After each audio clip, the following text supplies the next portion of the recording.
Hey everybody, Brian here with Wayfollower Fellowship. I'm going to start a new series in my channel, and I think we're going to call it MAPS. And that's metaphors, analogies, parables, and stories. And it's kind of a play, obviously, on words, MAPS. When you're on the journey, when you're following the way, sometimes MAPS can help you out.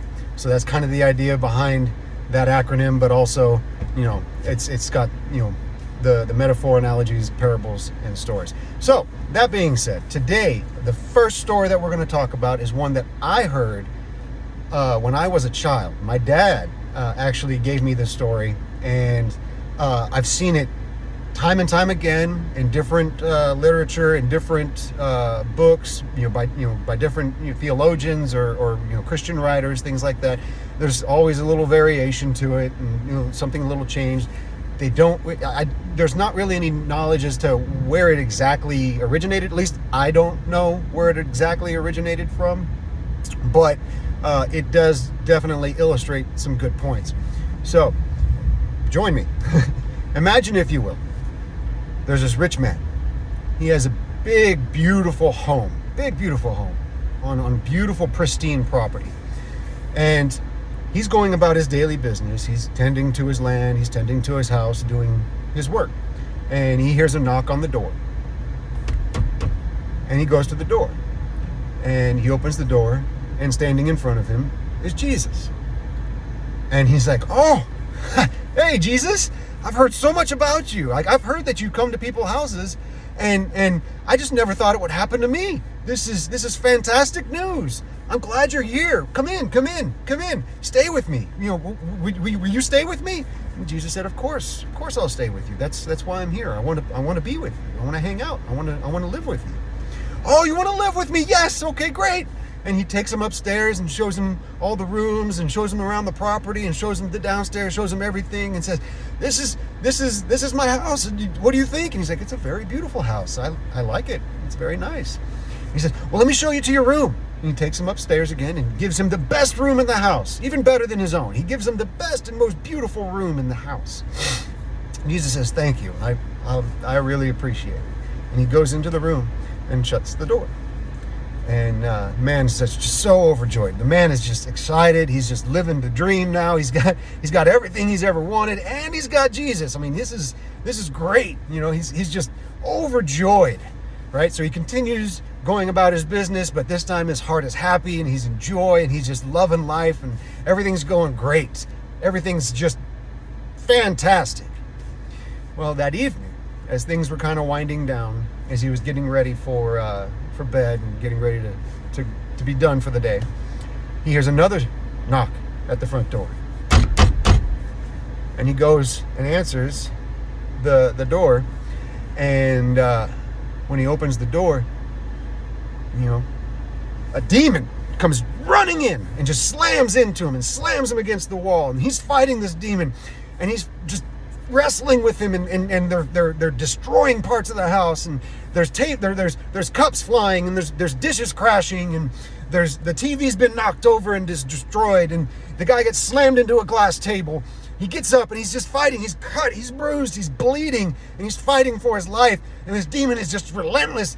And over hours and hours and hours, he finally is able to wrestle that demon, and finally able to get that demon out the door. And he slams it shut, locks it, and just is exhausted. And the sun starts to rise. And he realizes he can't, he's got to get back to work. He can't sleep. And now he's exhausted. And so he starts to get a little angry. He's a little upset. He's like, "What? Where was Jesus? I mean, he's here. He could have easily handled this guy and just, tossed him on his keister, in seconds. What? So a little bit confused, a little bit, he's a little bit hurt inside as well as physically, and a little bit angry. He goes upstairs and he knocks on the door. He says, and the door opens. Jesus is standing there, and he's like, "How can I help you?" He's like, "Well, that's just it, Jesus. You didn't help me. I had a demon. Came in. I fought all night. He could have killed me. I mean, I'm torn. I'm I'm cut. I'm bruised. I'm bloody. I'm exhausted. I didn't get to sleep. Now I have to go back to work, and I'm not rested.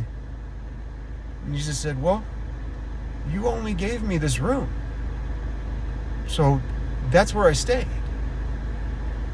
And the guy just sat there and started to think about it. And okay, so I need to give you more. Is that what you're saying? Jesus says, yes. This man says, okay, I got it. The entire first floor. You get the entire first floor. Jesus says, thank you. I appreciate that. I accept it. And the guy goes, all right, go back to work. And he goes back to work. Jesus walks to him to the end of the stairs, says, I love you. All right, hope you have a better day.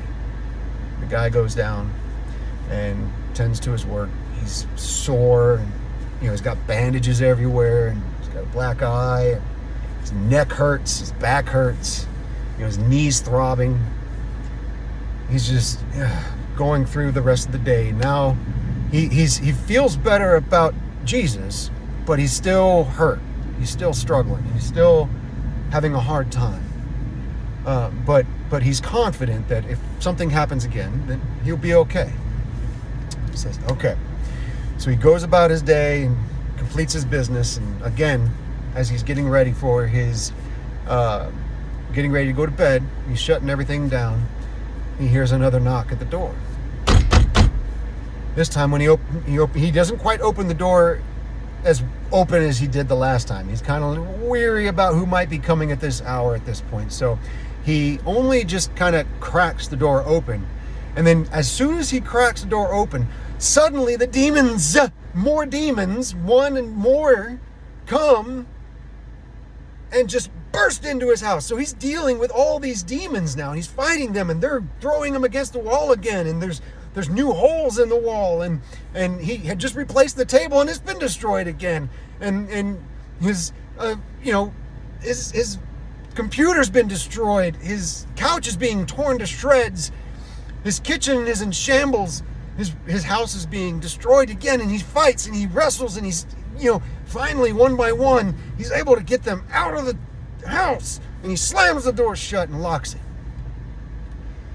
And again the sun rises, and he is just beside himself. He's like, what? Wait a minute. Jesus has been upstairs the whole time. How much more does he want from me?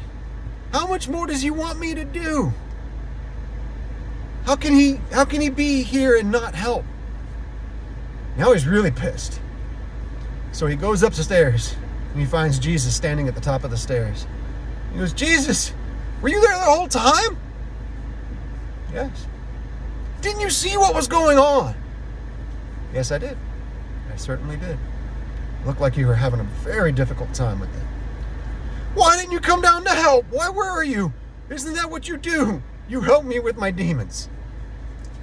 And he said, well, you only gave me the second floor.